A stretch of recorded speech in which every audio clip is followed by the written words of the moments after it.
Wieħed mill-10 ċentri tas-saħħa f'Malta Għawdex, Dr. Rabat għadu kemm għadda minn programm estensiv ta' rinnovar ta' 3/4 miljun euro matul din is-sena biex issa se jkun jista' jagħti servizzi tal-ogħla kwalità bħala parti mill-politika tal-Gvern favur iżjed kura eqreb taċ-ċittadin. Waqt l-inawgurazzjoni tax-xogħlijiet li saru l-ġimgħa war nofsinhar, il-Ministru għas-Saħħa u l-Anzjanità attiva ġewwa Janabela għalli madwar 50,000 pazjent li kull sena jużaw is-servizzi ta' dan iċ-ċentru issa se jinqdew aħjar u bżieda fis-servizzi.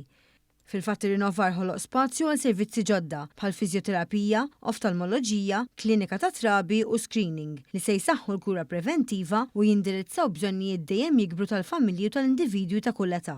Il-kap eżekuttiv tal-kura primarja Karl Farrugia tenna li ċentru tas-saħħa tar-Rabat se jibda jopera kuljum sa 8 ta' filgħaxija, b'aktar flessibilità lil pazjenti anke mill-lokalitajiet qrib ta' Ħaddingli, il-Baħrija, l-Imtaħleb, l-Imdina, l-Imtarfa u Ħattart. Il-Ministru għas-Saħħa saħaq li r-riforma tal-kura primarja hi priorità nazzjonali b'risq il-ġejjieni tas-saħħa pubblika. Il-kura primarja hija magħquda mas-servizzi tal-screening u l-Gvern ħajinvesti f'dawn iż-żewġ setturi li flimkien jiffurmaw il-kura preventiva.